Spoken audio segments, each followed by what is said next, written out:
시간에 우리 수요 담쟁이 학교 우리 언약과 복음에 대해서 나누는데요. 사실 이 언약과 복음이라는 주제에 대해서 제가 교회 전체에서 나누고 싶을 정도로 중요한 주제예요. 네, 주일이면 제가 따로 이렇게 가르치는 시간이 거의 확보되지 않기 때문에 수요일 저녁에 이렇게 하는 거고, 아마 여성들에게는 내년도에 이제 수요 담쟁이 학교 봄학기 때 아마 이 내용을 다루게 될 것 같아요. 근데 이제 저녁 시간대에는 직장인들이나 또 남성들 같은 경우엔 또 못 듣는 경우가 많으니까, 또 훈련의 기회가 없으니까요. 여성들이 더 성장을 해요. 그게 굉장히 가정의 불화의 원인이 됩니다. 남성들이 말씀 안에 성장할 때 정말 영적인 지도력을 가져가는 거지. 그래서 그런 면에서 볼 때 저녁에 도리어 남편에게 말씀 공부하도록 도리어 격려해 주는 게 더 지혜로운데, 정말 두 분은 정말 특별하게 은혜를 입으셔서 이 자리에 나와 계신다 생각이 듭니다. 집사람이 막 가라게 하고 하는데. 와, 진짜. 형님은 어떻게 해설했어요? 스스로 왔습니다. 야, 스스로 온 자와 그리고 떠밀려서 왔지만 복된 자, 그리고 이렇게 저는 복 받은 자라. 그렇죠. 이렇게 우리 자매님도 이렇게 와서 너무나 감사합니다. 그래서 사실 이번 주제를 다루는데 한번 보시면은 전체 일정을 보시면 5주에 거쳐서 전체가 진행이 되고요. 아마도 이제 첫 주에는 오늘 두 언약이라는 내용으로 언약에 대한 개론적인 내용들을 오늘 다루게 될 거예요. 그리고 다음 주에는 행위 언약, 그리고 은혜 언약, 새 언약의 약속과 언약의 성취, 그리고 마지막으로는 복음 안에서 율법을 지키는 삶이란 무엇인가, 이렇게 전체를 다룰 겁니다. 근데 보면 전혀 이게 무슨 말인지 전혀 개념이 와닿지 않으시죠? 근데 오늘 전체 우리가 공부하면 이 내용이 무엇인지 정확하게 알게 되는 것입니다. 네, 제가 우선 왜 언약과 구원 이 시리즈를 같이 이렇게 나누게 되는가, 그 이유를 좀 나누고 싶은데요. 지난번에 특별히 내가 너무 이 주제를 다뤄야 되겠다 싶었던 게 언제였냐면 그 민수기 신명기로 넘어가면서 그랬어요. 근데 신명기 쪽으로 들어가서 이제 마지막 설교하고 모세오경 요약하고 하는데, 언약이라는 주제가 너무 더 이상 이거 없이는 원래 창세기도 이걸로 아니고는 설명이 좀 안 되고, 이 언약이라는 주제를 안 다루고는 전체를 정확하게 이해하기 힘들겠다, 파악하기 힘들겠다라고 생각할 정도로 정말 중요하게 와닿았습니다. 그뿐만 아니라 사실 성경 전체를 이해하는데 언약이라는 게 원래 렌즈라고 보시면 돼요. 그러니까 마치 그 3D 영화를 볼 때 우리가 3D 안경을 쓸 때 그게 입체적으로 다 다가오잖아요. 그거예요. 그러니까 언약이라는 이 주제를 우리가 바르게 이해할 때 그 성경 전체가 입체적으로 살아나게 되고 성경의 많은 내용들이 깊이 이해가 된다는 거죠. 또 성경이 핵심 내용이 구원에 대한 내용을 다루잖아요. 그러니까 구원이라는 건 두 가지예요. 한번 따라해 보실까요? 칭의와 성화. 신의와 성화. 예, 칭의와 성화라는 주제예요. 이 신의? 예, 칭의. 신의? 예, 의롭게 여김, 칭함을 받다라는 거. 예, 칭의와 성화라는 이 주제인데 거룩해지는 거죠. 근데 이 주제를 이해하는 데 있어서도 이 언약을 이해하지 못하면 그걸 정확하게 우리가 파악하지 못해요. 그래서 복음을 더 깊이 이해하는 데에도 이 내용 너무나 중요합니다. 그래서 그런 내용을 다뤄가고요. 안녕하세요. 우리 드디어 엄청난 지금 출석력을 보이고 있는데, 네, 오늘 계속 우리 춘석 형제님, 네, 형제님 이거 2장 보시면 됩니다. 네, 2장만 챙기시고요. 네, 혹시 또 오시면 옆에다. 오늘 처음 시작한 거죠? 네, 그렇죠. 네, 오늘 처음 시작하는 거고요. 이제 지금 서러운 부분을 이야기하고 있습니다. 계속 이어갈게요. 네, 그럼 왜 또 그러면 언약에 대해 방금 나눴잖아요. 굉장히 그 중요성을 제가 잠깐 나눴는데, 근데 왜 언약과 구원이라는 제목을 붙였느냐? 약간 언약만 하기에는 좀 밋밋하잖아요. 네. 그런 이유도 있기는 하지만 굉장히 구원을 위한 언약이라는 거예요. 성경에서 언약을 다루는 건 구원을 위한 목적을 가진 언약이라는 거예요. 그래서 언약과 구원이라는 이 주제로 함께 가려고 합니다. 근데요, 사실 제가 여러분에게 추천 도서이기도 한데요, 이 책을 좀 추천해드리고 싶어요. 그 박동근 교수님께서 쓰신 언약과 구원이라는 책이에요. 근데 이 책이 정말 잘 돼 있어요. 사실 이 주제가 여러분이 상관없을 것 같은 주제처럼 보일지 모르지만, 오직 은혜와 오직 믿음이 어떻게 언약과 구원 안에서 성도의 거룩한 삶과 연결되는지에 관한 개혁신학의 가르침이다 라고 나와요. 그러니까 우리는 오직 은혜를 말하잖아요. 그래서 사람들이 그리고 오직 믿음을 말해요. 그러다 보니까 그럼 우리가 우리의 행함이 필요 없잖아. 그래서 사람들 안에 윤리적, 우리 안에 도덕적인 삶을 전혀 살지 않으면서 나는 은혜로 구원받았어, 난 믿음으로 구원받았어 라고 말을 한단 말이에요. 그래서 오늘날 이제 한국교회의 도덕적 타락에 대해서 이제 공격하는 사람들이 가장 먼저 한국교회에 뭘 지적하기도 하냐면 교리를 지적해요. 너희들이 오직 믿음으로 구원받는다고 말하고 은혜로만 구원받는다고 하니까 사람들이 멋대로 살지 않느냐, 도덕적 방종에 빠지지 않느냐, 이게 한국 기독교의 근본적 교리가 문제다라고 지적하는데, 이 책은 그런 의미에서 이 언약과 구원, 이 책 자체는 오직 은혜와 오직 믿음이 어떻게 참된 삶을 낳는가에 대한 부분을 추적하는데, 사실 이 부분이 오늘날 많은 그리스도인들 안에 정리되지 않는 부분이에요. 굉장히 많은 사람들이 여기 안에서 혼란을 느껴요. 그래놓고 그냥 주일날 와서도 힘겨워하는 건 뭐냐면, 주일날 예배 드릴 때도 그냥 오직 은혜로 그리고 오직 믿음으로 내가 죄 용서 받는다고? 아니야. 나같이 엉망인 삶을 살다가 왔는데 너무 좀 가증스러워. 이런 식으로 빠지는 사람들도 있고, 대부분이 이런 것 같아요. 사실 이 부분을 정확하게 정리가 안 된 거죠. 그래서 중간중간마다 구원을 의심하는 사람들이 많습니다. 너무 잘못 사니까 내가 구원받은 사람 맞아? 내 믿음이 진짜 믿음일까? 라고 이렇게 생각하기도 한다는 거죠. 그래서 그런 부분에 있어서 이런 부분을 잘 정리하고 있는 책이에요. 근데 그 주제가 오늘 언약이라는 주제를 이해할 때 이 주제를 정확하게 이해할 수 있어요. 여기 안에서 이미 다루고 있는 내용이긴 합니다. 그래서 차근차근 이 책 필독서, 이 박동gun 교수님의 책, 우리 모임 카톡방으로 묶을 테니까요, 제가 정보도 올리고 여기에 대한 내용도 자주 올릴게요. 그래서 이 기간 5주 동안에는 우리가 그래도 하나의 좀 작은 공동체가 되어서, 배움 공동체가 돼서 함께 차근차근 배워갔으면 좋겠습니다. 그래서 최대한 여러분 함께 좀 쉽게 설명하도록 할게요. 네. 5주면 정들어요.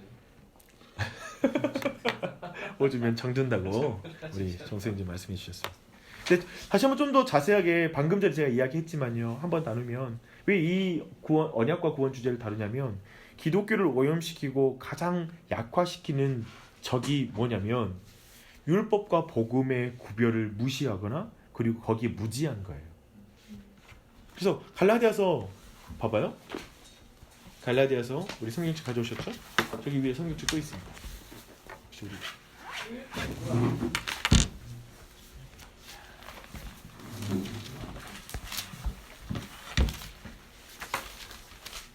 그렇죠? 갈라디아서 1장 8절 가보십시오. 1장 8절 함께 읽어보겠습니다. 그러나 우리가 나 혹은 하늘로부터 온 천사라도 우리가 너에게 전한 복음 외에 다른 복음을 전하면 저주를 받을지어다. 사도 바울의 입에서 이런 말이 나오는 케이스가 거의 없죠. 저주를 받을 자, 음행을 행하는 자들을 향해서도 이런 식의 적나라한 표현도 쓰지 않아요. 우리가 생각하는 큰 죄라고 생각하는 것을 향해서도. 그런데 자신이 전한 복음, 즉 사도들이 전했던 그 복음 외에 다른 복음을 전하는 것에 대해서 굉장히 경계하고 있는 거예요. 그 자체 여기 갈라디아서의 맥락에서 보면 복음과 율법을, 이것을 분명히 구분하지 못한, 그 둘을 섞어버린 그 복음이에요. 그거에 대해서 지금 저주받을지어다 라고 말하고 있어요. 그래서 한국교회를 뭐가 제일 한국교회를 오염시키고 우리의 신앙을 오염시키고 우리의 신앙을 약화시키고 있는가? 이 율법과 복음에 대한 이 구별을 잘 못하는 거, 이 지점이다라는 걸 볼 필요 있어요. 그래서 이 두 가지 극단이 있어요. 뭐냐면 율법주의예요. 율법주의. 또 하나의 극단은 뭐냐면 율법 폐기론이에요. 율법 필요 없다라고 말하는 거예요. 그래서 율법주의는 뭐냐면 사람의 행위를 중요하게 생각하는 거예요. 나의 공로, 내가 이렇게 하나님 앞에 이렇게 하면 하나님이 복 주실 거야, 이렇게 생각하고, 또 내 공로로 말미암아 하나님께서 내가 이렇게 착하면 구원해 주시겠지, 이렇게 헌금을 많이 하면 구원해 주시겠지 하는 게 이 공로주의예요. 그리고 이것도 착하게 살면 된다고 생각하는 거, 도덕주의이기도 하죠. 이런 율법주의, 율법으로 나의 행위로 말미암아 하나님의 의를 얻겠다, 구원을 얻겠다 하는 게 율법주의예요. 근데 이런 율법주의로 빠지는 신앙이라면 사실 불교와 이슬람하고 차이가 없어요. 다른 종교하고 근본적인 차이가 없는 신앙이에요. 타종교. 그런 것을 볼 수 있는 반면 율법 폐기론 같은 경우는 뭐죠? 그냥 방종이에요. 아까 말했던 대로 믿으면 오직 은혜로, 오직 믿음으로 구원 받는데 내가 무슨 뭘 행할 필요 있어? 어차피 죄를 지어도 다 용서받게 돼 있어. 극단적으로 더 이상 회개할 필요가 없어. 구원파. 우리 유병헌 씨를 통해 유명해졌죠. 근데 그 구원파의 교리는 그거죠. 한 번에 예수님이 나를 위해서 대속해 주셨으니까 용서, 이미 내가 과거의 죄부터 마지막 미래의 모든 죄까지 다 이미 용서됐다. 그러니 회개할 필요 없다라고 말하는 거예요. 그런 방종, 그런 곳으로 나아가는 거예요. 이런 부분이 정리가 안 되니까 그래요. 율법 폐기론이기도 하죠. 근데 기독교를 기독교되게 하는 것이 율법과 구별되는 복음을 발견하는 거예요. 그래서 율법하고 복음하고 무슨 차이가 있을까? 그걸 이해할 필요가 있는 거죠. 그리고 율법과 이 복음을 구별할 때에만 성령의 능력을 경험하게 되는 거예요. 잘 보십시오. 봐봐요. 우리 자신이 율법과 복음 구분하지 못하고 내가 율법주의에 있다고 생각해봐요. 그러면 내가 열심히 내야지만이 하나님의 사랑을 더 받을 수 있다고 생각하는 거예요. 내가 이래야지만이 하나님의 사랑을 더 받을 거야. 그렇다면 그 사람은 성령님을 의지하지 않아요. 자기의 행위 가운데 자기 힘으로 신앙생활을 하는 거예요. 그런데 정말 이 율법과 복음을 정확하게 이해하면 성령님을 의지하게 되는 거예요. 그런 측면에서 이 부분이 중요한 거예요. 그래서 이 주제를 다루고 있죠. 그리고 또한 복음을 또 알면 알수록 하나님의 사랑에 더 우리가 감동되고요. 그리고 하나님을 더 사랑하게 돼요. 왜냐하면 율법을 통해 하나님의 사랑을 받는다고 생각하면 사랑은 내가 마땅히 얻는 거잖아요. 내가 이렇게 했으니까 사랑받는 게 되죠. 하지만 우리가 복음이 내가 사랑받을 자격이 없는데 하나님이 날 사랑해 준 거야 라는 걸 알게 되면 정말 우리 안에 하나님을 향한 사랑이 더 일어나는 거예요. 이웃을 향한 사랑이 더 일어나기 시작하는 거예요. 그런 면에서 우리의 삶을 바꾸는 거예요. 그래서 지금 율법과 복음을 이해하는 게 근본적으로 우리 신앙생활과 그 열심과 모든 걸 바꾼다라는 것을 이 주제가 다루고 있다는 걸 알 필요가 있어요. 지금은 어쩌면 모호할 수 있어요. 아마 이 전체 과정을 배우면 아마 차근차근 더 선명해지기 시작할 거예요. 그리고 두 번째로 뭐냐면 이 주제를 다룬 이유는 뭐냐면 성경에 드러난 하나님의 일관된 뜻을 발견하기 위해서 그런 거예요. 이 언약이라는 주제, 성경을 아까 말했잖아요. 성경을 보는 렌즈라고 이 언약이. 그래서 어쩌면 다른 말로 표현하면 우리의 구원을 이해한 틀이기도 해요. 그러니까 우리가 그 렌즈 그리고 안경 이거 굉장히 중요하잖아요. 근데 이걸 통해서 성경 안에 깊이 드러난 하나님의 뜻을 아는 거예요. 그래서 신구약이 일관성이 있다는 걸 알게 돼요. 이 언약이라는 주제를 잘 이해하면 신약과 구약이 되게 일관성이 있구나. 그래서 이렇게 말하지 않는 거지. 구약은 율법의 책이고 신약은 은혜의 책이야 라고 말하지 않는다. 구약은 율법을 지켜야 구원받고 신약은 믿음으로 구원받아 라고 말하지 않는 거예요. 그건 철저하게 신구약의 일관성을 보지 못한 거고 언약이라는 이 안경으로 못 읽으니까 구약과 신약을 다르게 읽는 거예요. 그러다 보니까 깊이 성경을 이해를 못하는 거죠. 그러니까 성경을 읽어도 자꾸 이해가 안 돼. 이 말이 전말 같고 이 말 이럴 땐 저렇게 쓰는 것 같고 이럴 땐 자기 편한 대로 쓰는 것 같고 이런 식으로 자꾸 성경이 자꾸 이게 왜 무슨 말이야? 이해가 잘 안 돼요. 하지만 이걸 보게 되면 언약을 잘 이해하면 성경을 볼 때 해석이 됩니다. 그리고 그 안에 깊이 은혜를 받아요. 그리고 복음이 뭔지를 더 깊이 알게 돼요. 우리의 이해를 풍성하게 해줘요. 그래서 이런 부분들을 한다면 그래서 언약을 뭐라고 부르냐면 복음을 여는 키라고 불러요. 열쇠라고 부르기도 해요.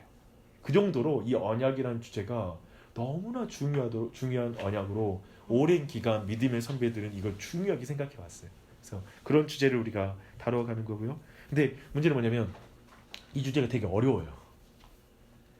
너무 어려워서 제 생각에 저는 신학교 때도 이거 내용을 그냥 이해를 못하고 그랬던 것 같아요. 근데 무슨 말이냐면 이해를 못했단 말은 뭐냐면 그냥 머리로 이해를 못했다는 말이 아니라 이게 우리 신앙에 뭐가 유익해? 이게 도대체 우리한테 무슨 의미야? 라는 측면에서 이게 와닿지 않았던 거예요. 근데 목회를 하고 시간이 가면 시간이 갈수록 이게 이렇게 중요한 그 주제네. 이거 모르면 안 되겠네라는 생각이 들 정도로. 그래서 이번에는 도저히 안 되겠다. 이번에 꼭 우리 성도님들하고 이 주제를 꼭 나눠야 된다는 마음이 너무 드는 거예요. 그래서 사실 이번 주에 이제 5번에 거쳐서라도 이 주제를 나누고 아마 여성들은 이제 내년 봄에는 한 8주 정도 최소한으로 한 9주 정도로 이렇게 나눌 것 같아요. 굉장히 중요한 주제입니다. 그래서 성령님 의지해서 좀 들으셨으면 좋겠고요. 여러분이 이해하는 것도 어렵지만 가르치는 것도 쉽지 않습니다.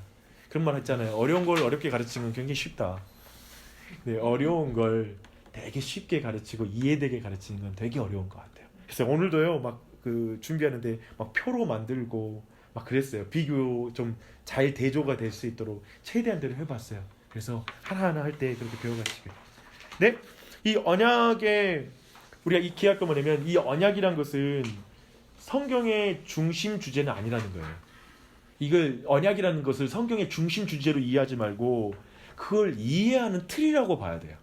다시 한번 계속 반복해서 설명하는 거죠. 그래서 성경에서 중요한 주제들이 뭔 것 같아요? 성경에서 중요한 주제들? 구원. 그렇죠? 성경에서 보는 뭐 예를 들면 삼위일체 어려운 주제죠. 삼위일체가 뭔가. 그리고 그리스도의 중보적인 사역, 대속, 또 하나님의 선택, 하나님과 세상의 관계, 하나님과 인간의 관계, 또 인간을 만든 목적, 막 이런 주제, 또 하나님의 주권과 인간의 책임. 하나님이 모든 걸 다스리고 하나님 마음대로 하신다면 인간의 책임은 뭐냐? 이런 주제. 그리고 구원과 교회, 믿음과 행함, 또 하나님의 공의와 사랑. 이해가 안 되잖아요. 하나님의 공의와 사랑이라는 주제가 참 우리에겐 이해가 안 돼. 그래서 이런 주제가 뒤틀리는 게 현대의 구원관이잖아요. 하나님은 당신을 사랑하십니다. 사랑받는 게 누가 싫겠어요? 알았다고 믿어주겠다고. 근데 하나님의 공의로운 칭부는 전혀 다루지 않아요. 그런 식의 복음이 너무 많아요. 예를 들면 그런 것들도 모두 다 뒤틀려 버려요. 현대에서. 그리고 세례와 성찬. 성경의 이 모든 중요한 주제들을 이 언약이라는 틀을 통해서 이해할 수 있다는 거예요. 그래서 이 언약이 마치 예전에 그 영화 중에 다빈치 코드라는 영화가 있었어요. 혹시 그런 기억할지 모르겠어요. 성경을 어떤 숫자와 숫자의 그 코드로 읽어가지고 전체를 해석하는 거예요. 근데 굉장히 말도 안 되는 해석이죠. 성경으로 바른 해석법이 아닌데 그걸로 해석하니까 성경이 아주 이상하게 열리는 거예요. 그리고 거기에 사로잡힌 사람들은 계속 그런 식으로 성경을 보는 거예요. 마치 그렇게 또 인생도 살아요. 그런 것처럼 우리 모두가 이 성경 언약이라는 주제는 성경의 코드예요. 성경을 읽는 코드. 그래서 이 주제를 읽는 건 굉장히 중요해서 우리에게 굉장히 유익할 거예요. 그래서 오늘 날 위해서 말한 방금 전에 말했던 이 많은 주제들에 대해서 사람들이 많이 이해가 약하잖아요. 이해가 깊이가 굉장히 얕은데 그런 모든 것의 한계는 다름 아니라 언약에 대한 무지, 그리고 언약과 율법을 혼돈하는 것. 그것 때문에 오늘날 많은 문제가 발생하고 있다라고 보면 됩니다. 그래서 이 주제를 잘 구분할 필요가 있어요. 목사님들도 잘 구분 못하는 경우가 있어요. 그래서 예수님을 은혜로 구원받고 이제 여러분이 열심히 살아야 됩니다. 이제 여러분이 열심히 행위로 상급받으면서 상급 싸움에서 나가야 됩니다. 이렇게 말을 해요. 구원은 은혜로, 이제 상급 쌓는 건 행위로. 이렇게 가르치면 철저하게 성경을 떠난 가르침이에요.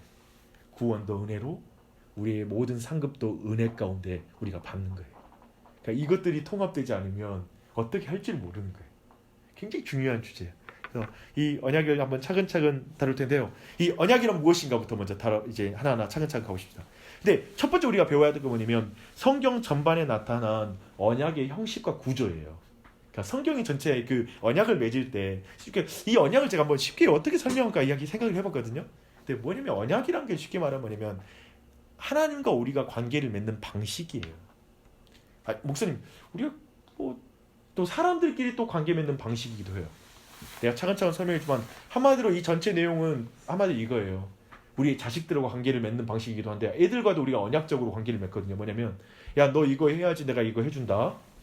너 이거 안 하면 혼나? 라고 이렇게 하든지 너가 어떻든 상관없어. 내가 너의 아버지니까 너한테 해줄 거야. 결국 잘 봐봐요. 모든 관계 맺는 거 이거예요. 이제 여러분 세상 친구들은 어떻게 관계 맺죠? 아니 그 회사에서 아니면 무슨 거래 관계에서는 당연히 당신이 이렇게 해주면 우리가 이렇게 해줄게. 이걸 조절하는 게 모든 거래잖아요. 그렇게 관계 맺잖아요. 그렇게. 그렇죠? 또 어떤 관계는 일방적인 아까 말했던 아버지와 자녀들 관계는 너가 그러하지 못할지라도 내가 너를 위해서 이걸 해줄 거다 라고 관계 맺잖아요. 쉽게 말하면 언약은 그거예요. 이렇게 관계 맺는 방식이에요. 하나님과 우리가. 그렇다면 이 관계 맺는 방식인데 고대 근동에 두 가지의 조약 형태가 있다는 거예요. 이것은 나라와 나라 사이의 조약이에요. 근데 이 성경 전체에 나타난 언약을 이해하려면 고대 군동의 국제법을 약간 이해할 필요가 있다는 거예요. 근데 그 국제법을 두 가지로 설명할 거예요. 근데 두 가지로 설명할 수 있는데 하나는 뭐라고 부르냐면 종주권 그 조약이라는 거예요. 종주권 조약. 두 번째는 왕의 하사라는 거예요. 그래서 뒤에 이제 보시면 표가 나와 있죠. 제가 이제 그 두 가지를 쭉 설명해 놨습니다. 그래서 되게 이해하는데 수월할 거예요. 근데 고대 군동의 두 가지 조약에 의하면 이 두 가지 그 고대 군동의 성경에서 말하는 모든 언약이 어떤 식으로 어떤 형태로 등장하는지 살펴볼 필요가 있는데요. 갈라디아서 말씀 죄송해요. 왜 이게 여기 있는지 모르겠네. 네, 종주권 언약부터 볼게요. 죄송해요. 이것도 양면도 복사했는데 양면 안 네. 네, 첫 번째 볼게요. 종주권 언약 볼게요. 종주와 봉신 조약이라고 부르기도 해요. 뭐냐면 종주라는 말은 뭐냐면 황제와 같은 그 강력한 국가, 비교적 강한 국가의 왕이에요.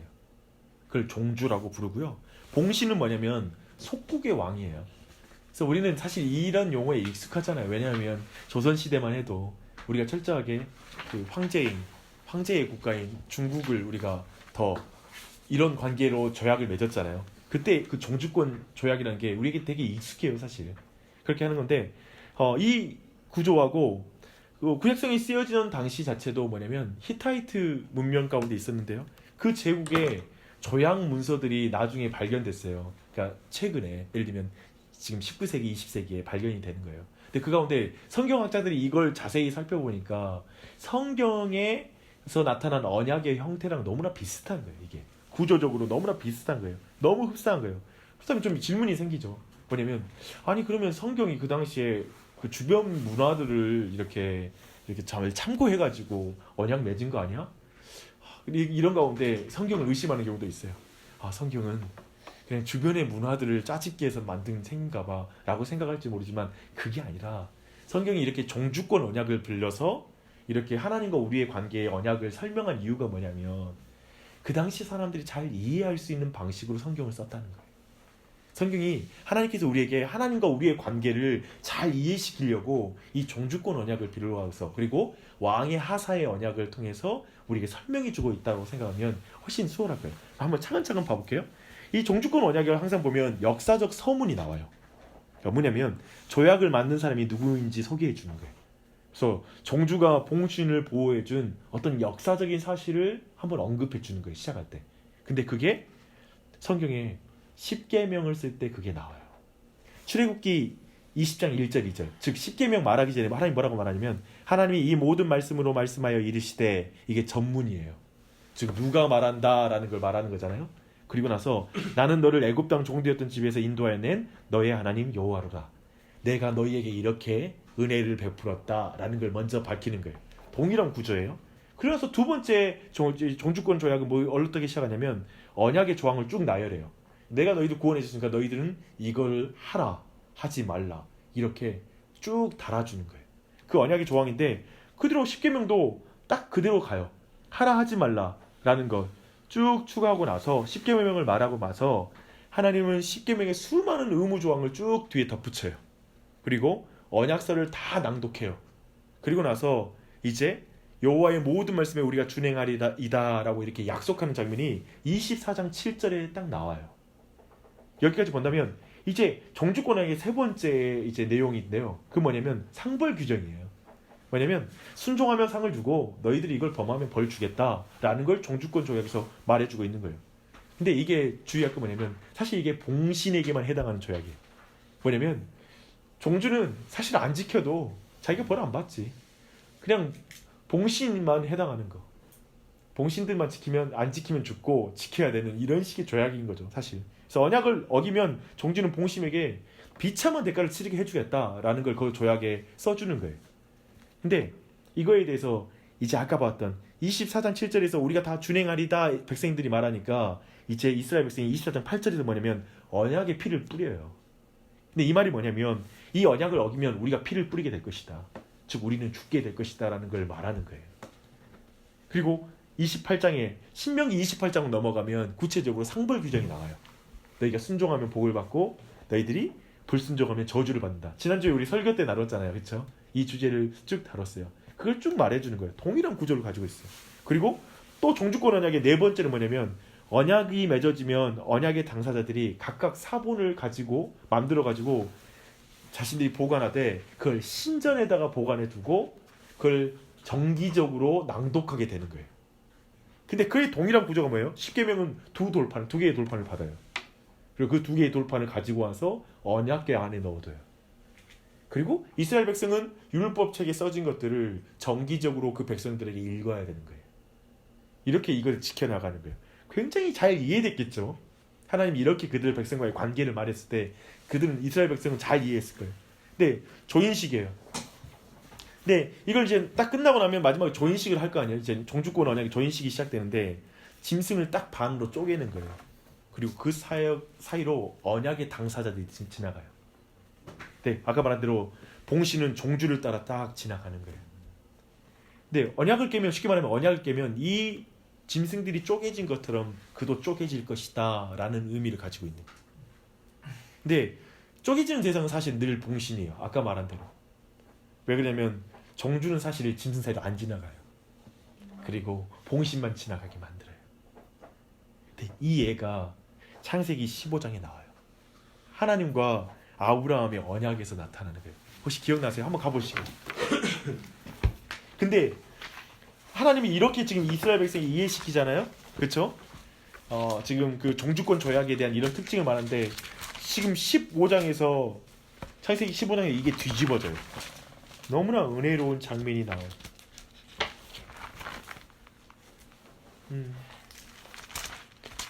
이제 아브라함이 하나님께서 짐승들을 이렇게 말하거든요. 9절에 여호와께서 그에게 이르시되 나를 위하여 3년 된 암소와 3년 된 암염소와 3년 된 순양과 산비둘과 쥐뿔이 새끼를 가져올지니라. 아브라함이 그 모든 것을 가져다가 그 중간을 쪼개고 그 쪼갠 것을 마주대하여 놓고 그 새는 쪼개지 아니하였으며. 그렇죠? 지금 짐승을 쪼갠 거예요. 그러니까 지금 아브라함도 그 모든 언약의 마지막에 그것을 잘 알고 한 거예요. 근데 봐봐요. 이제 쭉 넘어가면 이제 아브라함이 잠에 들어요. 12절 해질 때 아브라함에게 깊은 잠이 임하고 큰 흑암과 두려움이 그에게 임하였더니 라고 말해요. 그러다가 이제 드디어 17절 봐봐요. 해가 져서 어두울 때 연기나는 화로가 보이며 타는 횃불이 쪼갠 고기 사이를 지나더라. 뭐냐면 아브라함이 안 지나가고 하나님 혼자 지나가시는 거예요. 본인이 어기면 본인이 저주를 받겠다는 뜻이잖아요. 그렇죠. 네. 그런데 네. 하나님이 네. 언약을 어기시지 않죠. 네. 그럴 일이 없지. 그런데 당연히 이스라엘 백성이 어길 거죠. 네. 근데 결국 궁극적으로 이 자체가 궁극적으로 마지막 때 예수 그리스도의 십자가에서 자신을 쪼개요. 자신의 몸을 쪼개요. 그 피를 이스라엘 백성이 주어서 이 언약을 신실히 지킬 것이다라는 걸 말해준 되게 은혜로운 장면인 거예요. 구약 안에 이 은혜가 지금 스며 있는 거예요.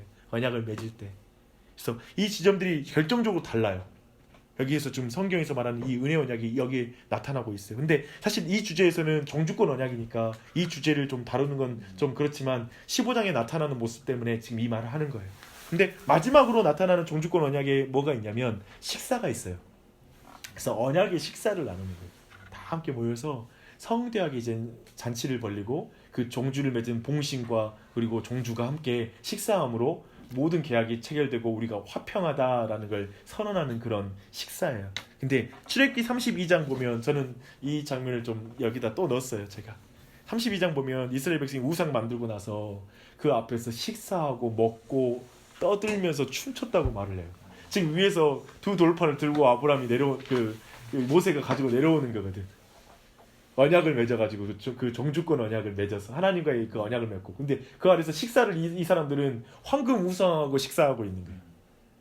이해되시죠? 그러니까 굉장히 비참한 장면이에요. 그런 의미에서 볼 때 너무나 아픈 거지. 그런 장면을 우리가 이해할 수가 있습니다.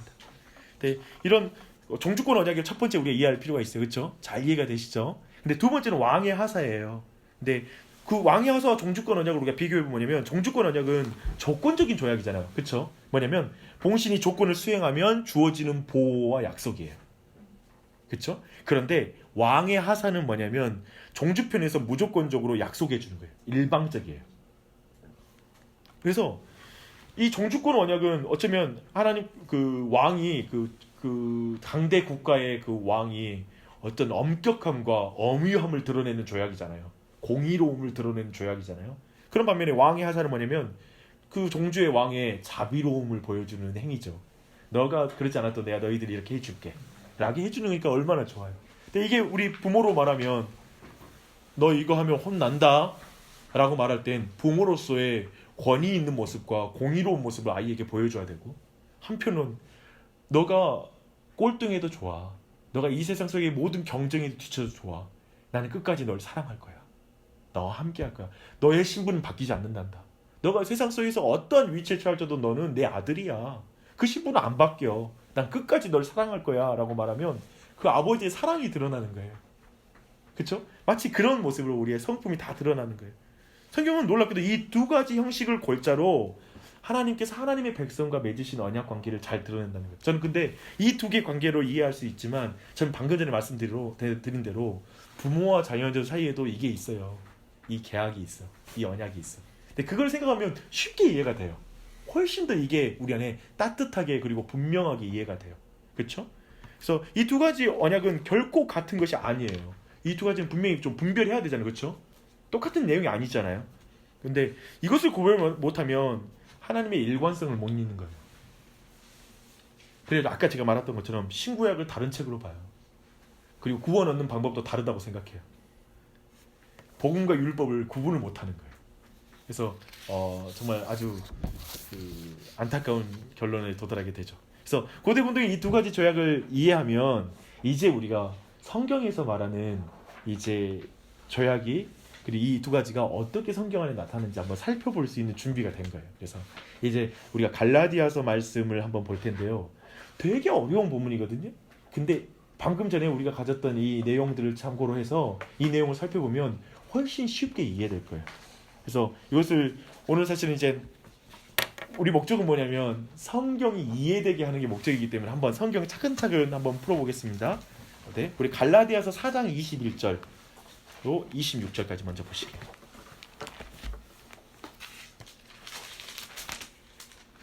갈라디아서는 그 신약 성경 중에 이 복음과 율법의 관계를 가장 잘 규명하고 있는 책 중에 하나예요. 그래서 이것이 중요한 중심 주제예요, 사실. 왜냐하면 갈라디아 교회에 온 그 유대인들의 잘못된 선생들이, 거짓 선생들이 할례를 받아야지 구원을 얻는다고 말했거든. 너희들이 그냥 예수 그리스도를 믿는 그 믿음만으로 구원받는 게 아니라 거기에 더해야 된다라고 말했거든. 율법을 가지고 왔거든. 근데 이 둘을 섞어버린 거예요. 그래서 이 주제가 중심 주제이기 때문에 오늘 우리가 다루는 주제를 알 수 있죠. 네, 갈라디아서 잘 찾으셨습니다. 그래서 갈라디아서 우리 4장 21절로 26절 말씀 먼저 읽고 같이 볼게요. 시작. 내가 말하라, 율법 아래에 있고자 하는 자들아, 율법을 듣지 못하였느냐? 기록된 바 아브라함에게 두 아들이 있으니 하나는 여종에게서 하나는 자유 있는 여자에게서 낳았다 하였으며, 여종에게는 육체를 따라 낳고 자유 있는 여자에게서는 약속으로 말미암았느니라. 이것은 비유니 이 여자들은 두 언약이라. 하나는 시내산으로부터 종을 낳은 자니 곧 하갈이라. 그 하갈은 아라비아에 있는 시내산에 서서 지금 있는 예루살렘과 같은 곳이니 그가 그 자녀들과 더불어 종노릇하고, 오직 위에 있는 예루살렘은 자유자니 곧 우리 어머니라. 여기까지입니다. 네, 봐봐요. 이제 우리는 여기에서 그 22절부터 23절 한번 봐볼게요. 기록된 바 아브라함에게 두 아들이 있으니 누구죠? 이스마엘과 이삭이죠, 그렇죠? 근데 이 이스마엘은 누구예요? 여종에게서 낳은 아브라함의 아들이죠, 그렇죠? 근데 알다시피 이 그 아브라함이 이 여종에게서 이 여종을 통해서 아이를 낳냐면, 이제 자기가 몸이 다 늙어서 소망이 없으니까 더 늦기 전에 이제 더 이상 그 사라 자체는 본인 자체가 이제 나는 소망이 없다고 말하니까 내 종과 누우라고 말했을 때 그 말을 그렇게 이해하고 한 거죠. 즉 육체대로 행위에 따라서 낳은 아들로서 이스마엘이 있는 거예요. 행위란 말도 중요해요. 육체에 따라서 우리의 힘으로 낳은 아들이 바로 이스마엘이라고 말할 수 있어요. 근데 이삭은 누구죠? 자유하는 여자에게 낳은 아들이라고 말해요. 누구의 아들이죠? 사라의 아들이죠. 근데 이거는 우리가 알다시피 100세가 되어서 이제 더 이상 육체 가운데 죽은 몸과 방불했을 때 그들이 그럼에도 하나님의 약속을 믿고 하나님을 믿음으로 하나님이 하실 것을 믿음으로 낳은 아들 이렇게 했을 때 이걸 이삭이라고 부르는 거예요. 그렇죠? 하나님이 하실 것을 믿고 낳은 아들이니까. 네, 그런데 이제 이 두 아들이 있는데 24절을 보니까요. 이것은 비유니 이 여자들은 두 언약이라고 말하는 거예요. 즉 말하면 하갈과 사라가 두 언약을 상징하는 인물인 거예요. 근데 이 하갈, 이 하갈이 어떻게 더 자세히 설명하냐면 하나는 시내산로부터 종을 낳은 자니 곧 하갈이라라고 말해요. 왜냐면 이 시내산은 뒤에 보니까 뭐예요? 지금 눈에 보이는 에루살렘이에요. 지금 눈에 보이는 에루살렘, 이 땅에 있는 에루살렘이에요. 근데 이 둘을 연결시키고 있어요. 시내산로부터 종을 낳은 자가 하갈이라는 거예요. 근데 좀 이게 이해가 되지 않잖아요. 왜 이해가 돼요? 옆에 봐요. 제가 옆에다가 설명하는 걸 넣어놨어요. 유대인들에게 이게 굉장히 매우 충격적인 해석인 거예요. 지금 왜 그러냐면 유대인들은 그토록 거룩하게 여기는 예루살렘, 그것을 율법을 받은 시내산과 연결시키는 것까지는 충분히 공감하잖아요. 뭐냐면 율법을 받은 그 거룩한 하나님의 산 시내산에서 우리 율법을 받았고 그 율법을 우리가 온전히 이루는 땅은 바로 예루살렘이니까 이것까지는 다 연결이 돼. 그런데 그것을 이스마엘을 그 시내산에서 낳은 아들이라고 말하는 거예요. 아니지, 거기는 사라가 낳은 이삭과 연결시켜야지 맞는 용어예요. 지금 여기서 표현이에요. 근데 그걸 지금 뒤집어 놓은 거예요. 아닌 거지. 그래서 그 시내산에서 낳은 아들로 비유하는 것은 마치 역사적인 오류다 이건 지금 틀린 해석이야 라고 말할 수밖에 없는 지금 말을 하고 있는 거예요. 근데 차근차근 한번 봐보십시오. 굉장히 이게 모욕적인 해석이거든요. 이스라엘 유대인들한테는 굉장히 모욕적이에요. 감히 하갈과 우리 예루살렘을 연결시켜 시내산하고 연결시켜? 말도 안 되는 말이죠. 그래서 근데 뒤에 보니까 사라를 누구랑 연결시키냐면 자유하는 여인인 사라는 우리 어머니라고 불려요. 그리고 그는 천상의 예루살렘과 연결을 시켜요. 천상의 예루살렘. 그래서 약속의 아들을 낳는 천상의 예루살렘으로 보는 거예요. 지금 바울이 지금 뭘 말하고 있냐면 마지막에 제가 요약했죠. 지금 마지막 뭘 말하고 있냐면 지금 하갈 자체를 통해서는 율법 언약을 말하는 거예요. 그리고 율법주의, 도덕주의 행위. 즉 지금 너희들 유대인들, 그리고 예루살렘 그곳은 철저하게 율법의 언약, 그리고 너희들의 행위와 너희들의 노력으로 의로워지려고 하는 땅이 아니냐. 육체로 행하는 자들이 아니냐. 육체의 행위로 나아가는 저 하갈과 같은 자가 아니냐. 하갈이 낳은 그 자녀와 같은 위치에 있지 않느냐라고 그것을 지금 갈라디아서 말하고 있는 거예요. 그리고 반대로 이삭을 통해 말하는 건 복음 언약, 즉 믿음으로 자유를 얻는 것, 그것을 말하고 있는 거예요. 그걸 두 가지를 구분해서 쭉 설명해주고 있는 것이죠. 근데 거기에서 우리 3장 16절로 가야 돼요. 3장 16절로 27절까지 말씀을 쭉 한번 보십시오. 네, 이제 3장 16절로 27절 쭉 읽어보겠습니다. 시작. 이 약속들은 아브라함과 그 자손에게 말씀하신 것인데 여럿을 가리켜 그 자손이라 하지 아니하시고 오직 한 사람을 가리켜 내 자손이라 하셨으니 곧 그리스도라. 내가 이것을 말하노니 하나님께서 미리 정하신 언약을 430년 후에 생긴 율법이 폐기하지 못하고 그 약속을 헛되게 하지 못하리라. 만일 그 율법이 율법에서 난 것이면 약속에서 난 것이 아니니라. 그러나 하나님이 약속으로 아브라함에게 말미암아 아브라함에게 주신 것이라. 그런즉 율법은 무엇이냐? 범법함으로 더하여진 것이라. 천사들을 통하여 한 중보자의 손으로 베푸신 것인데 약속하신 자손이 오시기까지 있을 것이라. 그 중보자는 한 편만 위한 자가 아니나 하나님은 한 분이시니라. 그러면 율법이 하나님의 약속들과 반대되는 것이냐? 결코 그럴 수 없느니라. 만일 능히 살게 하는 율법을 주셨더라면 의가 반드시 율법으로 말미암았으리라. 그러나 성경이 모든 것을 죄 아래에 가두었으니 이는 예수 그리스도를 믿음으로 말미암는 약속을 믿는 자들에게 주려 함이라. 믿음이 오기 전에 우리는 율법 아래에 매인바 되고 계시될 믿음의 때까지 갇혔느니라. 이같이 율법이 우리를 그리스도께로 인도하여 초등교사가 되어 우리로 하여금 믿음으로 말미암아 의롭다함을 얻게 하려 함이라. 믿음이 온 후로는 우리가 초등교사 아래에 있지 아니하도다. 너희가 다 믿음으로 말미암아 그리스도 예수 안에서 하나님의 아들들이 되었으니 누구든지 그리스도와 합하기 위하여 세례를 받는 자는 그리스도로 옷 입었느니라 라고 말합니다. 근데 여기서 이 16절 보면 이 약속들은 아브라함과 말하죠. 이건 아브라함 언약이에요. 뭐냐면 창세기 12장에 보면 아브라함의 언약이 있잖아요. 그래서 내가 본토 친정 아버지 집을 떠나 내가 너에게 지시할 땅으로 가라. 내가 거기서 너를 큰 민족이 되게 하고 모든 민족이 너로 말미암아 복을 받게 될 것이다 라고 말했던 그 아브라함의 언약을 말하는 거예요. 근데 모세의 율법은 뭐예요? 17절 봐봐요. 모세의 율법은 뭐냐면 430년 후에 세워진 율법이에요. 지금 아브라함 언약을 맺고 나서 430년 후에 세워진 언약이에요. 근데 모세를 통해 이스라엘 백성에게 이제 아브라함의 자손들이잖아요. 그들에게 주어진 율법이잖아요. 그게 10절인데 이 뒤에 만들어진 이 430년 후에 세워진 이 율법이 어떻게 430년 전에 세워진 아브라함과 맺은 언약을 깨뜨릴 수 있겠느냐 라고 지금 여기 바울의 논지는 이건 거예요. 뒤에 세워진 거, 뒤에 율법 안 지켰어도 이미 아브라함을 선택했지 않느냐. 율법을 행하기 전에, 너희들이 율법을 행하기 전에 이미 전에 하나님이 선택하여 그를 불러서 그런 자로 하나님이 빚어가지 않느냐, 자신의 언약을 지키지 않느냐라고 말하고 있는 거예요 지금. 그렇죠? 그렇게 말하면 15절에 그거에 대한 또 설명을 해주면서 굉장히 중요한 개념, 앞으로 내가 자주 말할 수 있는 개념이 나와요. 뭐냐면 형제들아, 내가 15절 사람의 예대로 말하느니 사람의 언약이라도 정한 후에는 아무도 패하거나 더하거나 하지 못하느니라. 근데 여기서 이 언약이라는 말 있잖아요. 이게 헬라어로 디아테케라는 말이에요. 근데 보통 이걸 유언이라고도 번역을 해요. 근데 유언이란 게 뭐냐면 로마법은 이랬다고 합니다. 뭐냐면 유언을 생전에 로마법 같은 경우는 바꿀 수가 있었어요. 근데 헬라법, 근데 로마와 헬라 헷갈리시죠? 뭐냐면 헬라는 뭐냐면 그릭이에요. 그리스 문명.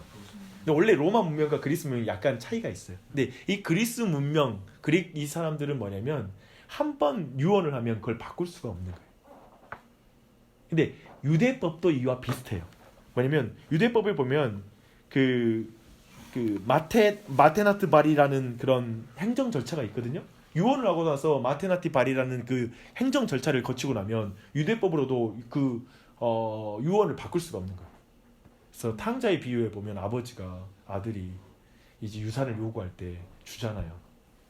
바꿔버려야 되는데 그런 아들은 유언 취소해야 되는데 아니 취소할 수 없는 절차에 있었을 거라고 보는 거예요. 물론 이제 그것은 비유적인 표현이기도 하지만 그리고 어떤 경우는 이걸 실제라고 말하기도 해요. 탕자의 비유가 실제, 이건 비유가 아니라 실제 이야기다라고 말씀하시는 목사님들도 계세요. 근데 저는 그렇게까지는 안 보고요. 근데 비유일지라도 그런 문화 배경에서 지금 말하고 있는 거예요. 근데 도저히 인간의 유언도 이렇게 변경 불가능한데 어찌 하나님께서 아브라함에 친히 약속하신 그 언약을 430년 후에 생긴 율법으로 변경하겠느냐 라고 말하는 게 지금 방금 말씀이에요. 그래서 우리가 여기서 이제 1번과 2번을 한번 쭉 요약해 보시겠습니다. 뒤에 딱 요약해 놨죠, 그렇죠? 그래서 지금 방금 말했던 1번과 2번 전체를 요약한 내용입니다. 율법 언약의 대표는 누구죠? 모세예요. 그리고 약속 언약이 있다는 거예요. 성경에는 거기는 아브라함을 지금 대표로 쓴 거예요. 근데 성경에는 언약이 굉장히 많아요. 종류가 다윗 언약도 있고요. 그리고 노아의 언약도 있어요. 굉장히 많은 언약이 있지만 왜 지금 모세와 그리고 아브라함과 맺은 언약을 하냐면 이들이 지금 모든 언약의 대표적인 성격을 가지고 있기 때문에 그래요. 그래서 이 두 사람하고요. 근데 이 율법 언약의 특징이 뭐냐면 조건적이라는 거예요. 아까 말했잖아요. 순종하면 복을 주고 불순종하면 저주할 것이다. 이거잖아요. 그리고 근데 약속 언약은 뭐냐면 무조건적이에요. 그래서 이걸 또 이 율법 언약을 다른 말로 표현하는 게 있어요. 뭐냐면 행위 언약이라는 거예요. 율법을 행함으로 복을 받는 이 조건이잖아요. 그래서 인간의 행위가 중요한 행위 언약이라는 거예요. 근데 이 약속 언약을 뭐라고 또 부르냐면 은혜 언약이래요. 뭐냐면 우리가 그러니까 조건을 보지 않는 거니까 그분이 해주는 거니까. 아까 종주의 그 언약 중에 하사 언약은 은혜로운 언약이잖아요. 그래서 은혜 언약을 부르는 거예요. 근데 아까 종주조약 그 명령하는 것들은 행위 언약인 거예요. 따라야 되니까. 그렇죠? 근데 율법 언약은 그렇기 때문에 율법을 행하라 그러면 살 것이다. 복음은 내가 하겠다. 이걸 꼭 기억하셔야 돼요. 항상 제가 요즘 설교할 때 말하죠. 복음의 뜻은 뭐냐면 하나님이 내가 할게. 너가 할 수 없는 것을 내가 할게. 라는 게 복음인 거예요.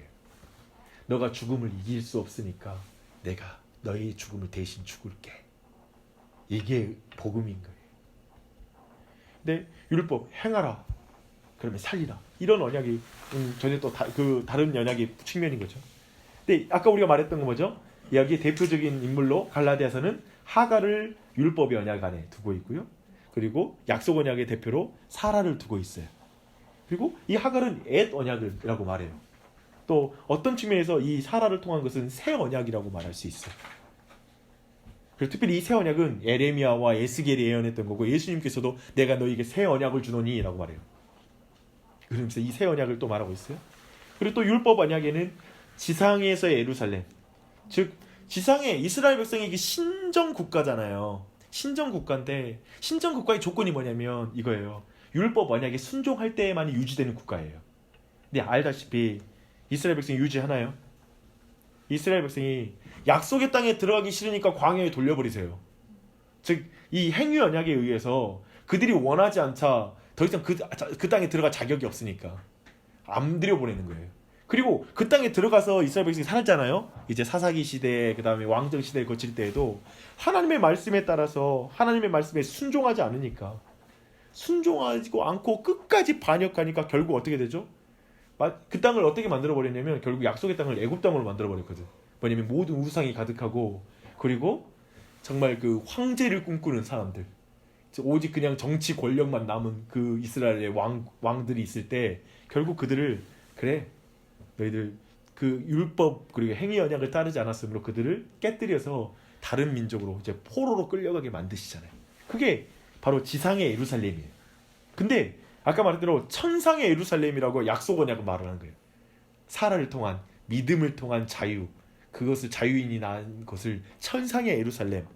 근데 아브라함 그 예루살렘이 눈에 보이는 예루살렘이 깨져도요. 이스라엘이 깨져도 이 천상의 예루살렘 아브라함과 맺은 언약을 깨지지 않는 거예요. 그래서 그 언약이 지금까지 이어지는 거예요. 그래서 이제 지금은 우리가 눈에 보이는 예루살렘 이스라엘은 우리에게 없어요. 하지만 천상의 예루살렘 그리고 천국의 그것이 교회의 모습으로 이 땅에 있는 거예요. 그래서 그 언약을 이어가는 것이죠. 우리 안에 굉장히 이해되시죠? 그리고 아까 말했던 대로 율법 언약은 신의 산 그리고 약속 언약은 시온산을 말해요. 히브리서 12장 22절 24절 보면 시온산이 나와요. 이게 다른 산이죠. 네, 이렇게 하는 것. 그리고 이것을 아까 우리가 처음 배웠던 내용으로 가면 율법 언약은 종주조약 그리고 약속 언약은 왕의 하사 내가 하리라 라는 것으로 전체 내용이 이해되는 거죠. 어때요? 우선 좀 이해가 되십니까? 쭉 설명이 좀 되죠? 근데 여러분 기억할 건 이거예요. 제가 참 이게 참 중요했던 건 뭐냐면 이스라엘 백성이 끊임없이 그 쉽게 말하면 율법 그리고 행위 언약을 어기잖아요. 그리고 정말 이 율법 언약을 어기잖아요. 근데 그때마다 하나님께서 이스라엘 백성에게 선지자들을 보내잖아요. 그리고 아브라함의 중보기도 보십시오. 그리고 모세의 중보기를 반드시 살펴보십시오. 모세가 이제 예를 들면 이스라엘 백성이 그 우상을 섬겼을 때 내가 이 백성 싹 쓸어버리고 너를 통해서 더 큰 민족을 만들겠다고 하나님 말씀하시잖아요. 그때마다 그것이 한 번만 한 게 아니라 그 뒤로 또 있거든요.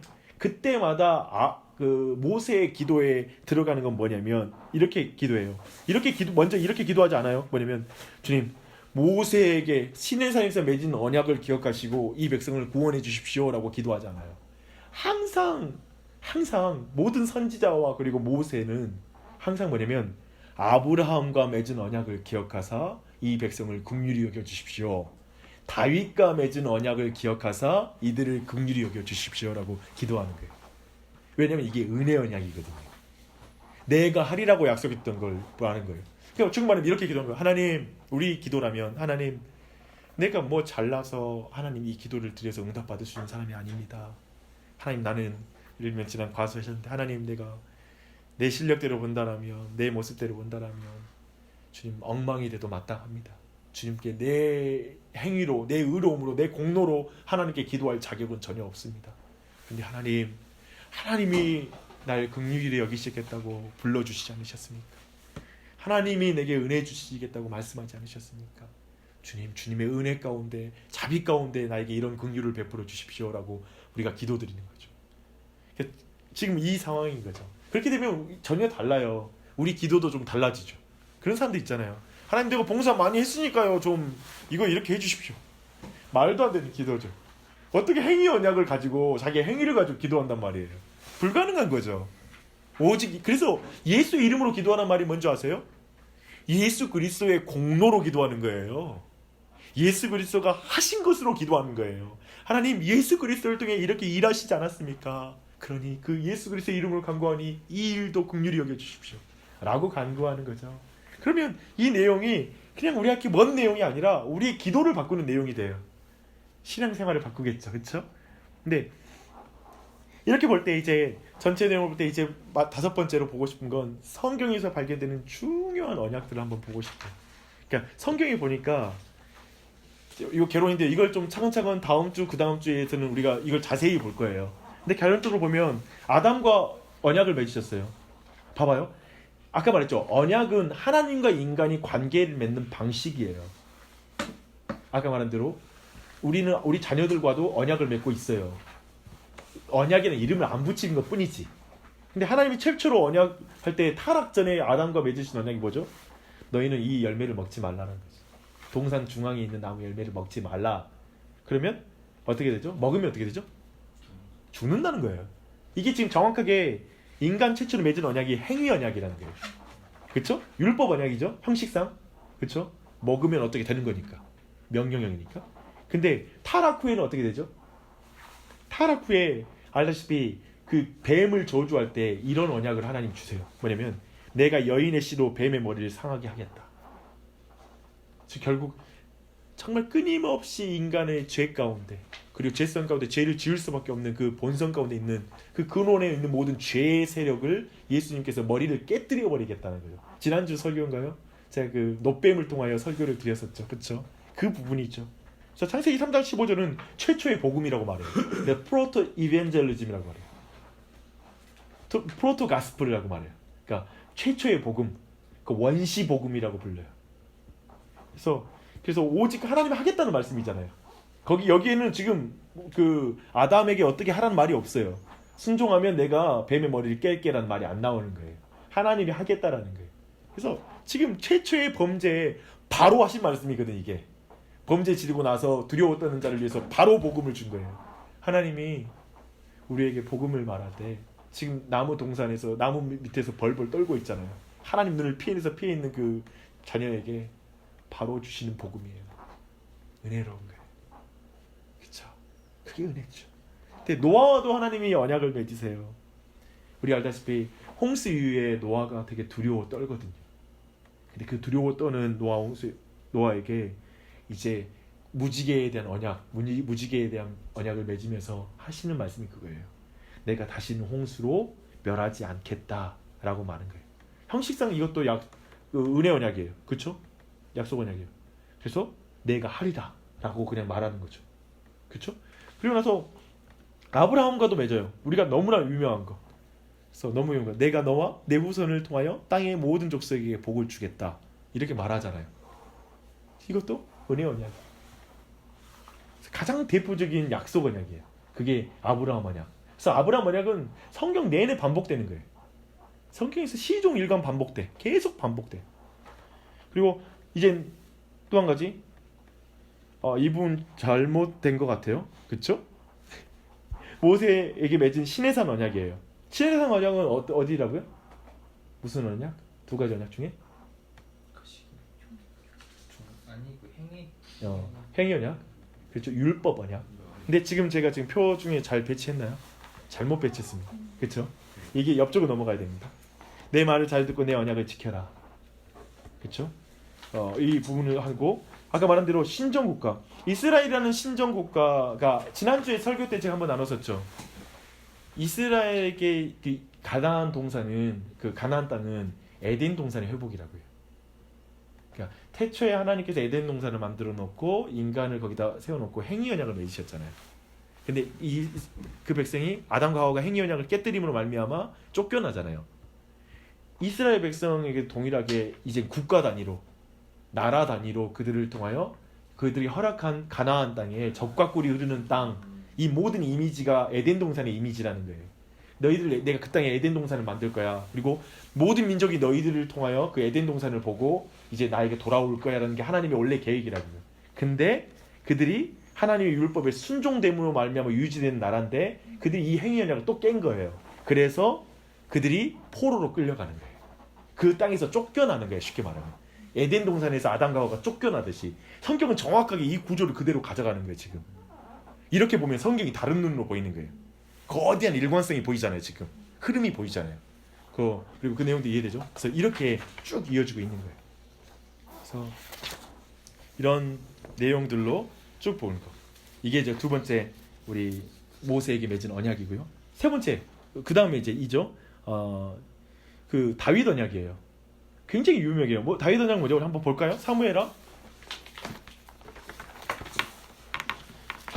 다윗 언약으로 와서 좀 더 구체적으로 돼요.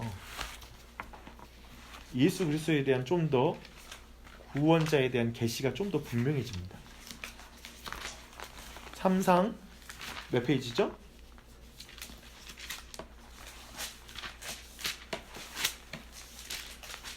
제가 가진 성경 418페이지 418페이지 사무엘상 410 3상 3하 7장 14절 네, 맞습니다. 3하입니다. 3하 480 3하 7장 14절로 16절 네 한번 읽어볼게요. 같이 좀 다 찾으셨죠? 3하 7장 14절 16절 시작. 나는 그에게 아버지가 되고 그는 내게 아들이 되리니 그가 만일 죄를 범하면 내가 사람의 매와 인생의 채찍으로 징계하려니와 내가 내 앞에서 물러나게 한 사울에게서 내 은총을 빼앗은 것처럼 그에게서 빼앗지는 아니하리라. 내 집과 내 나라가 내 앞에 여서 영원히 보존되고 내 왕위가 영원히 견고하리라 하셨다 하라. 그렇죠? 여기 안에는 지금 놀랍게 행위 언약과 은혜 언약이 같이 나와요. 그렇죠? 정확히 이렇게 보면 눈이 바뀌죠. 성경 보는 눈이 뭐냐면 하나는 뭐냐면 행위 언약의 이 말은 죄송해요. 사람들 지금 상상 7장 14절 네, 이제 네. 3일하 7장. 근데 봐봐요. 이런 데에서 우리가 너무 당혹스러운 거예요.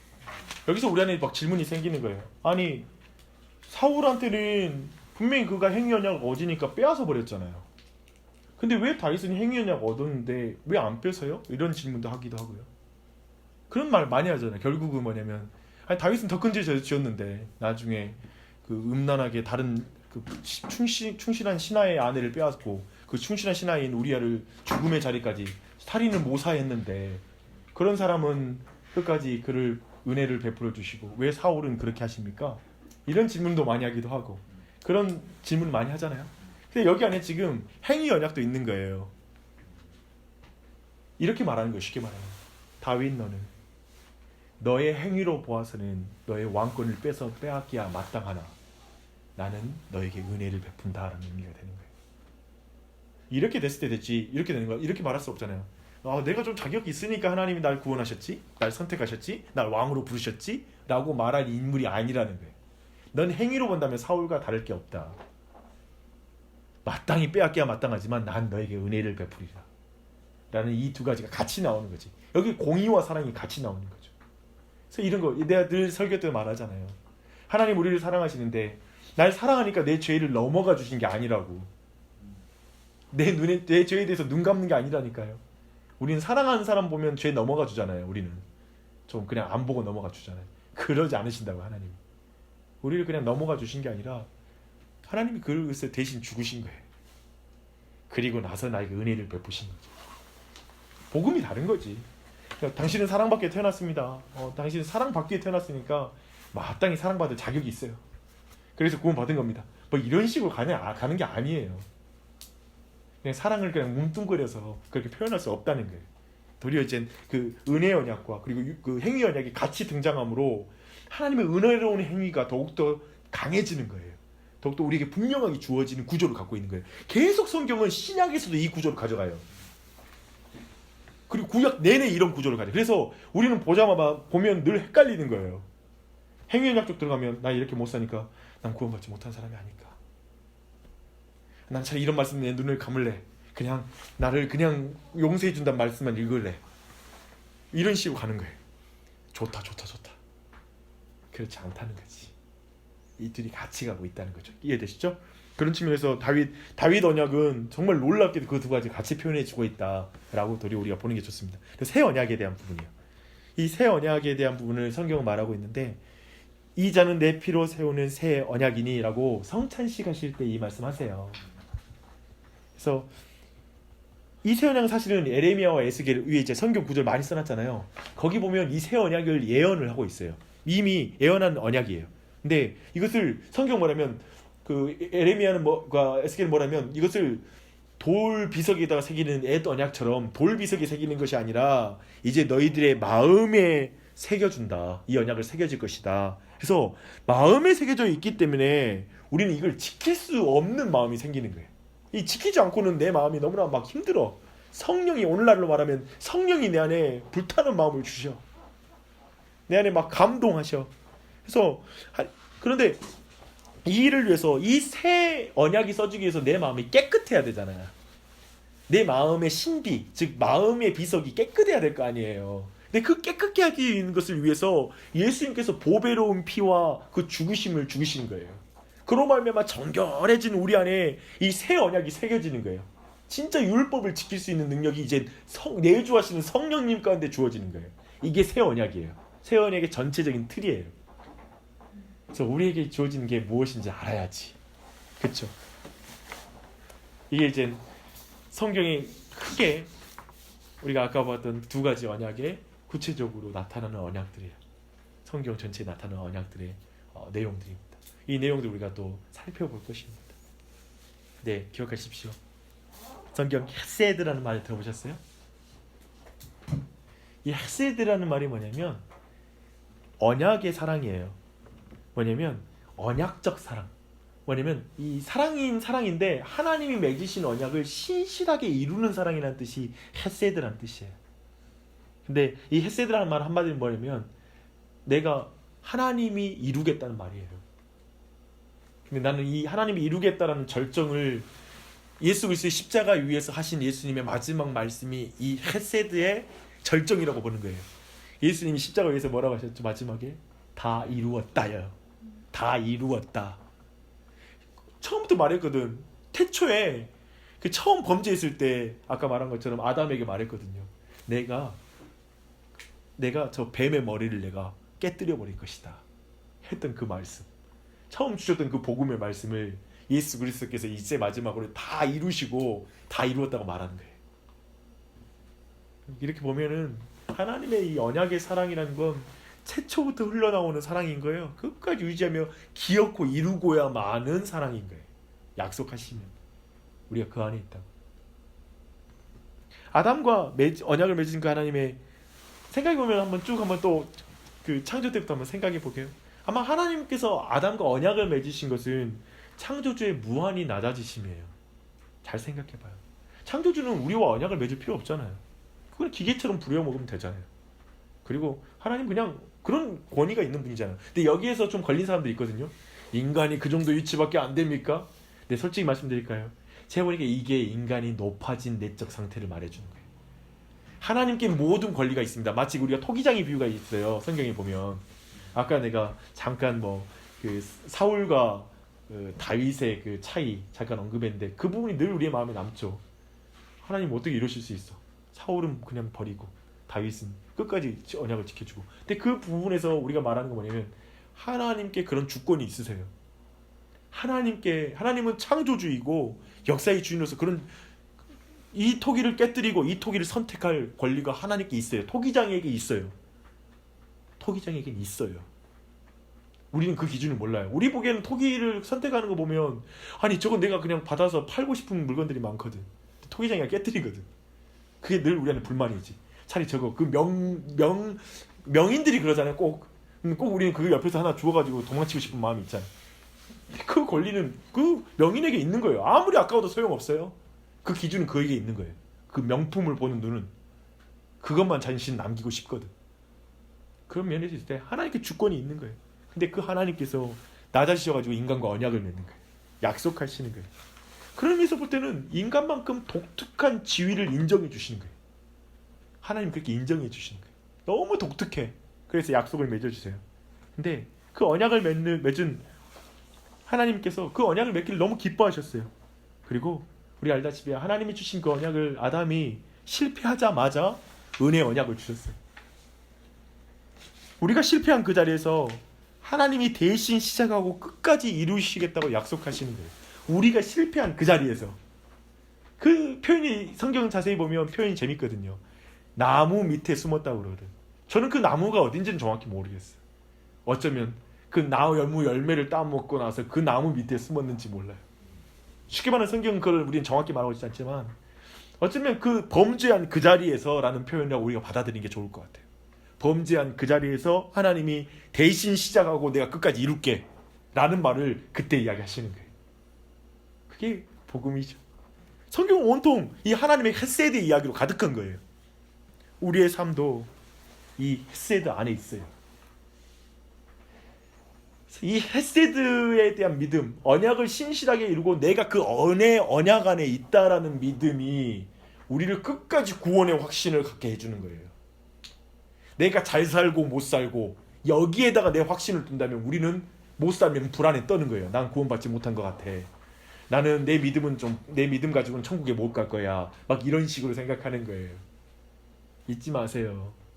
하나님의 은혜 언약 안에 있으면 그 언약 안에 있기 때문에 즉 내가 범죄한 그 자리에서 하나님이 약속하고 이루고 끝까지 하시는 그 하나님이 계시기 때문에 내가 구원받는 거예요. 내 믿음이 굳건해서 구원받는 게 아니에요. 이게 은혜 언약의 구원론이에요. 우리가 믿는 구원론 아니에요. 우리의 성공과 실패에 상관없이 하나님께서 당신의 헤세드로 이끌어 가시고 천성문까지 들어가게 할 것이기에 우리는 불완전한 삶에도 평강을 누릴 수 있는 거예요. 우리가 오늘도 온전히 살아가지고 하나님 앞에 기도할 수 있겠어요? 내 공로를 근거로. 오늘 우리가 선하게 행한다고 했던 모든 것조차도 도대체 선한 것이 맞아요? 완전한 것이에요? 하나님 받으시기에? 불완전하거든. 그럼 내 불완전함 가지고 살면 불안하거든. 이거 가지고 하나님 앞에 드려줄 수 없을 텐데. 지금 내 모습으로는 하나님 받아주지 않을 텐데. 내가 이렇게 하나님 앞에 가면 부끄러워서 어떻게 서? 라고 말하잖아요. 잊지 마십시오. 우리는 끝까지 부끄러울 수밖에 없을 거예요. 근데 그 과정 가운데도 평강을 누리는 건 헤세드의 하나님이에요. 율법 언약에 실패할 것을 아시기에 하나님은 약속 언약을 우리에게 주시고 친히 맹세하셔서 그 언약을 이루시는 선하신 하나님이세요. 제가 보니까 신앙생활은 이 선하신 하나님을 믿느냐 안 믿느냐의 문제예요. 잘 보십시오. 여러분이 선하신 하나님을 믿고 있지 않는지. 그것이 드러나는 건 뭐냐면 조금만 내 마음대로 안 되면 하나님 악하다고 말을 해요. 조금만 무슨 내 마음대로 뭐 일이 진행이 안 되면 갑자기 하나님은 안 계신 거 아니야? 하고 하나님에 대해서 무서운 생각들을 갖기 시작해요. 선하신 분이라 생각 안 하는 거지. 근데 여러분 그런 사람 만나보셨어요? 사람에 대해서 굉장히 부정적으로 생각하는 사람. 너무 그냥 마음이 삐뚤어져서 참 어느 정도까지 이렇게 잘 지냈는데 어쩌면 내가 조금만 의심 사는 행동을 하면 그리고 조금만 내가 불만족을 하면 금방 나를 경계하면서 기본적으로 사람에 대해서 매우 그 경계하고 부정적으로 보는 사람들, 그런 사람 만나본 적 있어요? 했어요. 있죠. 그런 사람들 있죠. 아주 반말이. 아주 반말심이. 반말 내가 2년 동안 1년 떨어졌나 했는데 오늘 갑자기 왔더라. 이틀 동안 월급 볼 일이 있는데 아주 나는 사탄이 꽉찬다. 근데요, 우리가 하나님한테 사실 가진 기본 정서가 그거예요. 우리의 죄성은, 내 말은 이 죄성이 은혜로 덮어지면은 잘 안 드러나는데 은혜가 우리의 은혜 안에 하나님의 임재 안에 없으면 금방 우리는 하나님에 대해서 부정적으로 생각해. 그리고 하나님이 악하다고 생각하는 거예요. 선하지 않다고 생각해. 근데 기억하세요. 은혜를 입어야지만 하나님이 선하게 느껴져요. 그래서 여러분이 무슨 일을 당할 때에도 그래도 하나님이 신실하시니까 선하신 분이시니까 날 분명히 인도해 주실 거야. 선을 이루실 거야 믿는다면 이건 내가 지금 은혜 받은 상태인 거예요. 그래서 내 본성이 튀어나오지 못하게 나를 은혜로 덮어주신 은혜가 있는 거예요. 그걸 꼭 기억할 필요가 있습니다. 그래서 이 은혜로운 사실을 알았기에 시편 기자는 이렇게 말해요. 여호와로 자기 하나님을 삼은 자라 곧 하나님의 기업으로 빼신 바 된 백성은 복이 있도다. 우리 빼신 바 된 거예요. 그래서 이 자리 나와 있지. 그런 것 같아요 진짜. 그래요. 빼신 바 된 게 엄청난 은혜예요. 그러니까 그래서 은혜의 언약 안에 속해 있다는 게 엄청난 은혜예요. 이 은혜 때문에 우리가 진짜 든든한 거예요. 이렇게 되면 신앙이 하나님 중심으로 가요. 아까 행위 언약 중심이면 행위 중심이 될까요? 은혜 언약 중심이면 은혜가 나를 붙잡는다. 은혜를 붙잡는 거죠. 그래서 그리고 물론 여기에서 기억할 것, 그럼 행위를 안 할 거냐? 아니요. 그거에 대한 내용을 뒤에서 다룰 거예요. 그것도 해야 되죠. 네? 그것도 지켜야 되는 거죠. 그렇죠. 지키는데 그걸 지키는 원리가 다른 거예요. 목적이 다른 거예요. 완전히. 은혜의 언약 안에 이미 있기 때문에 행위 언약을 지키는 거예요. 즉 뭐냐면 구원 받았기 때문에 내가 구원받는 자로서의 삶을 사는 거예요. 태어났기 때문에 사는 거지 안 태어났는데 살 수는 없잖아. 우리가 하나님의 사람으로 태어났기 때문에 우리가 하나님의 사람을 살 수 있는 그 힘과 능력이 성령 안에 우리 안에 주어지거든요. 믿음 가운데 그게 나타나거든요. 그러니까 이런 것이 안에 들어있는 거예요. 율법이 필요 없는 게 아니라 율법을 이제 새롭게 새 율법으로 지키는 거예요. 그래서 이런 원리를 이해하지만이 율법을 지킬 때 아까 말한 대로 두려움 가운데 내가 행해야지만 사랑받을까 이런 식으로 안 지키고 내가 온전한 그 은혜 언약 안에서 이걸 지키는 법 배워가는데 이 내용을 구분할지 모르면 어떻게 되겠어요? 지금 이런 내용들을 우리가 정확하게 파악을 못하면 굉장히 성경을 보는 내내 헤매는 거예요. 이거 하란 말이야. 또 안 해도 다 해준단 말이야. 해야지만 준단 말이야. 뭐 이런 식의 문제가 계속 발생하는 거예요.